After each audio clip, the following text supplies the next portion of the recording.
Behind the scenes at Lincoln Park Zoo's new penguin encounter. 3 webbed feet bachelors in tuxedos waddle their way into a cordoned-off section of Lincoln Park Zoo's new Penguin Cove, where several visitors sit on a bench waiting for the birds to arrive. First come Phil and Edge, each about 2 years old. Phil has a yellow and orange band on his right flipper so that zoo staff can identify him, while Edge, pronounced Ashi, wears a teal band. Later they'll be joined by Eric, who sports a blue band. These are all young bachelors, so they have to figure out where they fit in the colony, said Jessica Greensmith, a guest engagement specialist at the zoo. They don't have a mate. They're pretty close with the keepers, and they're the ones that choose to come in most often. All the others are pretty occupied building nests and hanging out with their mates. After staring up at their keepers, Phil follows Edge back and forth across the exhibit's boulder-like ledge, which is designed to mimic the rocky South African coast that this penguin species calls home. As the pair passes by, Edge steps over a brown loafer in his path and glances up at its owner. For the first time, Lincoln Park Zoo is offering penguin encounters that give visitors an up-close look at some of the zoo's 15 African penguins, whose tuxedo-like black body, white chest, and curious nature endear them to many human fans. Now through October 31, the zoo will offer the experience twice daily, at 10 a.m. and 3 p.m. The program lasts 45 minutes to an hour, with about 20 minutes inside the exhibit. Registration is $60 per person, ages 6 and up, or $50 for zoo members, and includes a group photo. Participants wear rubber shoe protectors and gaiters, which cover the lower leg, in case a penguin decides to go to the bathroom nearby. Participants may not touch or feed the penguins, but zoo staff will ask 1 or 2 penguins to join visitors in a separate area of the habitat. We're actually going into their home, which is really unique, Greensmith said. We always give our penguins the choice to come in and participate or not. The new experience is part of the zoo's effort to raise awareness about African penguins, whose population has decreased from 1 million breeding pairs in 1900 to about 25,000 today. The species decline has been attributed to increased commercial fishing and changes in prey populations, and one other cause. It's mostly because of one thing. Guano, Greensmith said. Guano is penguin poop. As burrowing penguins, African penguins use their guano to build nests, which offer protection from the elements and predators. But humans discovered that guano was perfect fertilizer and began taking it from islands off South Africa to use for their farms and gardens. Eventually, they took all of it. The penguins had nothing left to burrow into, Greensmith said. They were left exposed to the elements and to predators, and their population declined significantly. The zoo's colony of 15 penguins, all of whom were bred in captivity, arrived last October.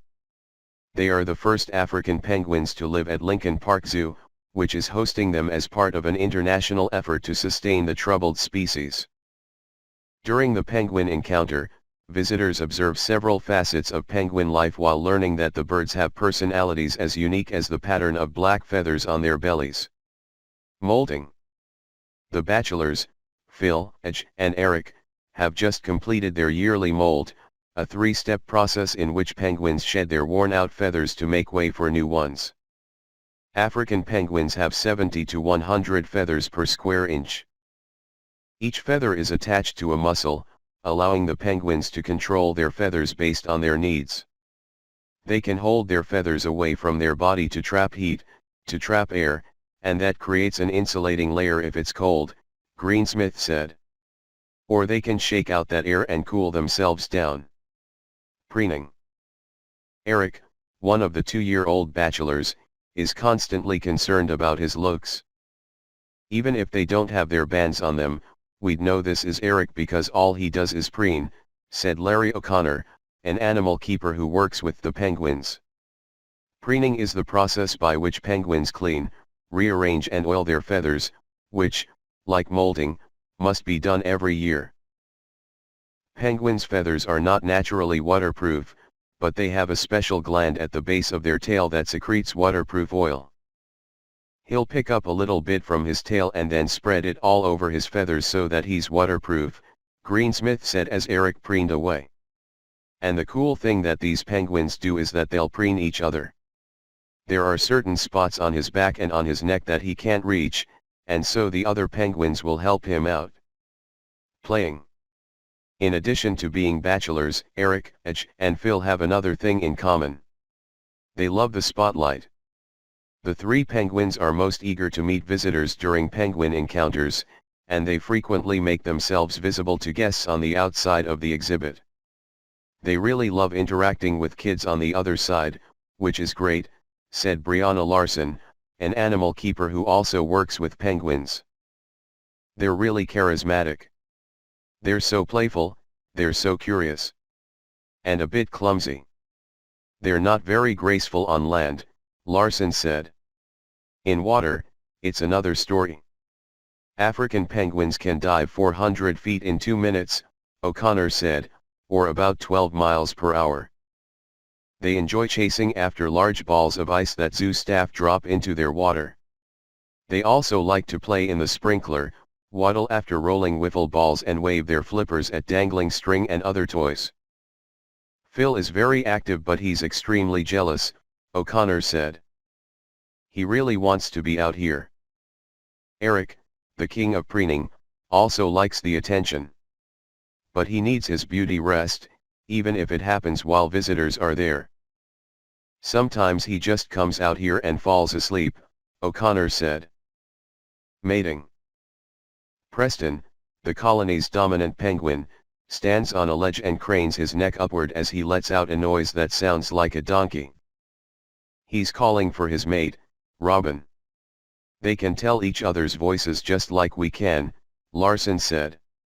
Of the colony's 15 penguins, 10 are female and 5 are male.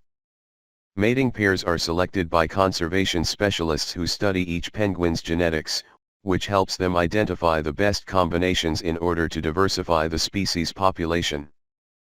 All of the colony's females have steady partners, except for Mataba, who waffles between Dudley and Mandela.